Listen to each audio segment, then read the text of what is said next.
Hey guys, in this video we're going to go through load versus capacity. So it's basically an equation of the body that's going to be really helpful to you to help you manage your own training, help you manage injuries.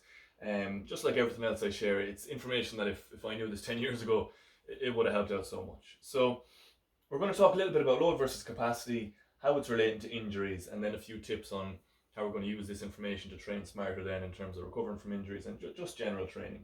So load versus capacity, why are we talking about things like this rather than me showing you an exercise? What I've written here is principles are better than methods or exercises. The principles of the human body are never going to change, so that's what we should be learning, and then we can apply that to everything else and it'll help us understand the human body better. If we're just going around chasing exercises, we won't be able to take back full locus of control. Like, if we don't understand the principles of how our body's working, we can be fooled by lots of different exercises, which is what happened to me before. So the principle of the human body here, it's tissue adaptation. Okay, so tissue adaptation, progressive overload, it's how the human body works. It's what happens in strength training. If you don't realize, we basically stress the body in certain ways and then the body will adapt to those stressors. Okay, so if I'm do bicep curls at 15 kg, my body will adapt, or the bicep will adapt and get stronger to that over time because I've stressed it. Okay, so the human body, we're one of the most adaptable species on the planet, but we only can adapt to our environment. If I had a kid and then I put one of them 10 years of doing no exercise and then the other one you put them into gymnastics for 10 years.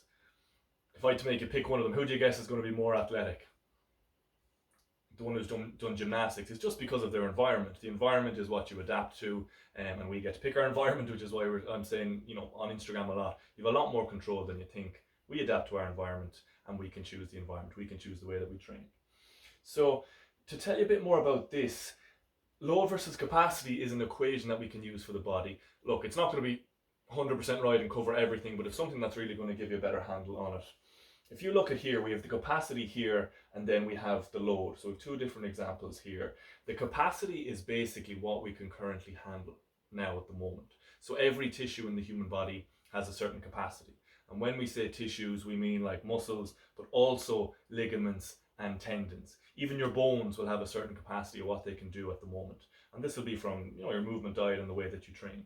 So, like, very simply, if the load, like the exercise, the weight, the sport, whatever it is, if the load going into your tissues, into your muscles, ligaments, tendons, is less than your current capacity, then you're going to be okay. Like, if you can handle more, if your capacity is bigger than the load, you can handle more, then you're going to be fine. But on the other side, if the load, the weights, the exercise, whatever it is, if that is higher than your current capacity, then that's not going to be good, as you could probably guess. This is where we get injured and where bad things happen. Pain, stiffness, tightness, injury. So you can break it down simply enough like that, and this explains a lot of injuries. Like, let's go through some simple examples. I'm doing a bench press, muscles in my chest, my shoulder. The current capacity, let's say, is maybe around 80 kg. But I go in there doing 60, 70, adrenaline's pumping, I'm with the boys, and now rather than going up to around 80 kg, I do 90 or 100 kg, and then I get injured. Okay, so very simply, my capacity was around 80 kg, I've done 90 kg, we'll say. The load is bigger than the capacity, hence I've got injured. You could take that example with squats, and they're very simple examples. A more confusing example that we may not be able to see is for things like HIIT classes. Like, the load could also be in terms of volume. So it could be somebody who, let's say with Corona, has done nothing in months. Now with gyms opening up soon, they go in and do a HIIT class for an hour, very, very high intensity, and they're not ready for it. So that load could still be greater than their current capacity, and their body could feel broken then for a while after. Not broken, you know what I mean? But just, not feeling good after that because the load in terms of volume was too much. So that's the simple equation. And when you start to apply that to your own training and times you've got injured, it starts to add up a lot. Okay, so explains most injuries, not everything, but you can always think of that in terms of if you get injured, think of the load versus capacity, and did you increase it slowly? Okay, because that's the big difference between like getting injured, is that the body didn't have enough time to adapt. Okay, like in a few videos I've saw on this before, the example he used was if I took a brick and dropped it on my toe, it's going to get pain. It's because it's too much load too soon. The body didn't have a chance to adapt to that. Whereas for exercises, if we're just putting on small stressors and slowly increasing it, your body has a chance to adapt then. Okay, so if this is the capacity, this was the load. If my capacity is here, I don't want to go way up here, I want to go just under it. And if I stress my body just under it, the capacity will go up then. So then we stress just under it again, it'll go up. And we want to keep going up like this, okay? And that's where we're going to train safely. We don't want to go here, then train up here, okay? That's when the injuries can happen. So yeah, we'll go down into the injury now. When you get injured, your capacity reduces. So your capacity goes down. Depending on the injury, it can go way down. Okay, so if capacity was around here, let's say your sport, or we'll just stick with the simple example like bench press. Okay, I've bench pressed too much than I can handle. The capacity goes down. Okay, so now when you've got injured, you can handle less than you could before. And like we all understand that when we get injured, if I injure my bicep, I can't just go lifting weights again. It'll be sore because it's been injured. So the capacity goes down when you get injured. The part that we don't seem to get though, or I didn't get, is that when the capacity goes down, we have to raise the capacity again. It doesn't just happen by chance, and this is where I've been fooled by this for like probably 10 years. Resting it doesn't increase the capacity again. Like with all the back issues that I've had and hip issues, I've been told to rest it. Resting, not only will it not increase capacity, the capacity will go down even more. So let's just say if this was the sport you're playing or whatever weight you're lifting and this is your capacity, you were usually able for it.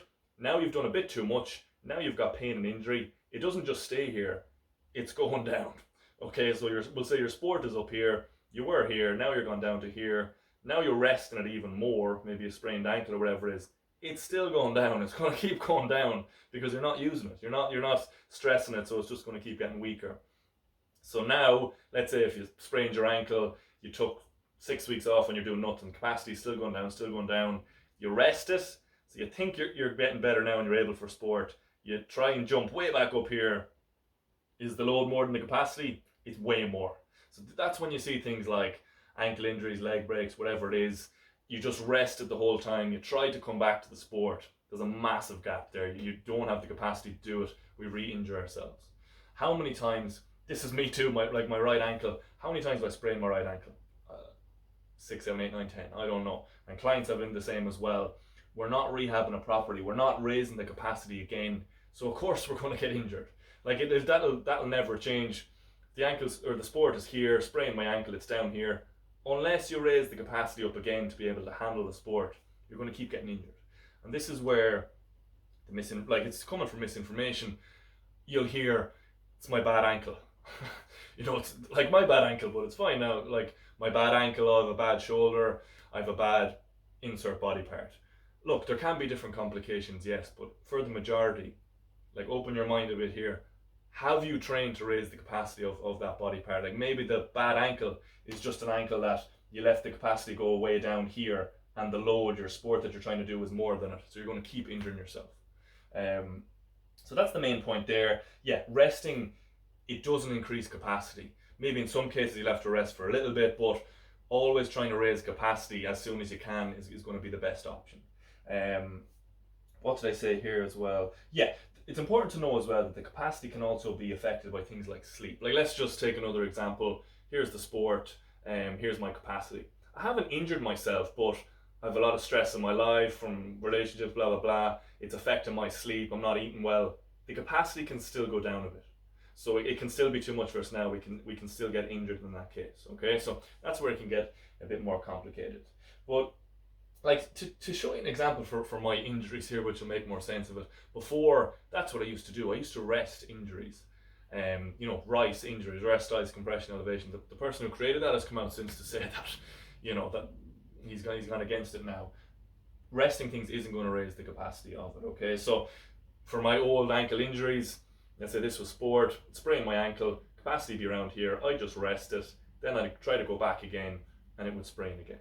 So now, like my most recent injury was I broke my leg and I tore the ankle ligaments on this leg, but I know all this stuff now and I know a lot more than this as well about the human body and how it works. So I was told to rest for 7 weeks, okay? And now this is an extreme example, so if you're worried about like an ankle sprain, like I broke my leg and tore the ankle ligaments both sides, so pretty bad injury. But in that case, let's say this was sport like jiu-jitsu, what I wanted to do, going to the gym, my capacity is hit the floor now. Like in terms of my leg bone, it's broken, my ankle ligaments, capacity is on the floor there, okay? But the same principles still apply. It doesn't matter if the capacity is here, anywhere. The principles still apply. I need to slowly raise capacity until I'm able to handle the loads that I want. So that's what I did. Capacity was on the floor. It's just doing simple ankle movements, working the whole way up to being able to walk, then strengthen the ankle slowly, coming all the way back up. By like weeks 7, 8, 9, I was back in the gym. Not obviously doing what I could before, but I was back in the gym, I was back in jiu-jitsu. Whereas you can see there, like people will say, oh, whatever, you're a freak and da. Why I was able to recover a lot quicker was because I had a 7-week head start on anybody else with that injury, because they're just at home resting it. So if I had just rested it, I would have been in the same spot. But where they're resting at the bottom here, I was slowly raising capacity throughout that. Okay, so that's a good thing to know as well, is that you can always raise capacity for different parts of our body. And that's what I'm trying to do with my own training, try to bulletproof myself as much as I can, raise capacity in my shoulder, bicep, my hips, try to put capacity up as high as I can for everything, and now it's going to be much harder to injure myself. So yeah, that's the injuries there, and this was the little example of it. Like, here's the capacity. If it was in line with my sport, now I've injured myself. Oh, don't do that. So now I've injured myself. Now you can see the load is higher than the capacity. And if you rest it, it'll keep going down. And if I rest it, it's going to keep going down even more. So that's how you can have examples where doing your sport, once you get injured, you're not able for it. But then if you keep resting, even something like running might be aggravating you then, because the capacity is still going down, even to the stage of walking. So what you want to do is try to raise the capacity as much as you can. Move this back. Grant. So that's what we want to do. Train smarter. Look, it's going back to the stuff I keep saying on Instagram. It's basic stuff, but there's a lot of principles kind of behind it and what we want to do. This is why I'm always saying things like playing the long game, checking the ego, and just chasing small gains. Okay? We need to take a long-term view on things. It's a marathon, not a sprint, because if we just want progress so quickly, we're going to mess up this equation here. We're going to do too much load, then the capacity is going to come down. I've done this for probably 10 years. People do it all the time. I still do it in some degree in things, because we all want progress. But yeah, taking the long-term view, checking the ego. The ego is a big one here as well. We've all been in that situation in the gym with other people, and we just do the weights that they're doing. Look, if you know it's above your capacity, there's no point doing it, or it's just going to keep lowering your capacity over time. If you're doing too much, getting injuries, getting niggles, and you're not going to get the long-term progress. The best way is taking the long-term view on it. Like I was saying, slowly going under the capacity, keep raising them like this, slowly over time. That's the way that's going to get you the best results long-term, rather than, okay, bit of progress, too much, okay, now we're going down, I'll start again. It's just going to be up and down all the time. So, that's the way I think of it.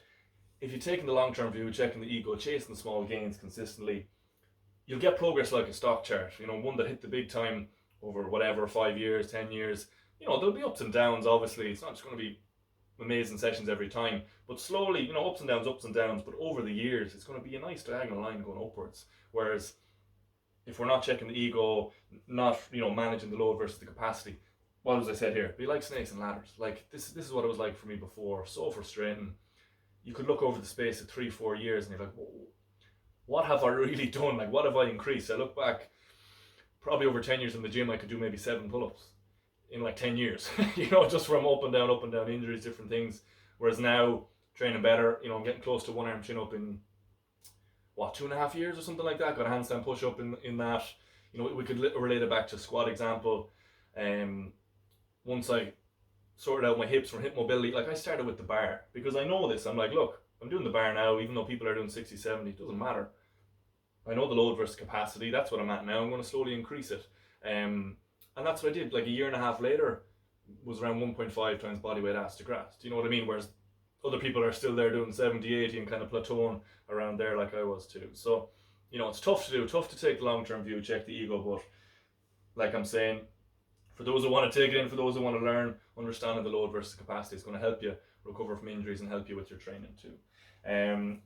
Yeah, that's pretty much it. Last thing as well, this is the quote that I saw before that I've always remembered, is train to raise capacity and not test limits. You know, I've said this on Instagram a good few times as well. Always come back to that when you're training, when you're thinking about what weight am I going to put on today or whatever it is. Keep reminding that, or sorry, keep thinking of that. Keep reminding yourself of that.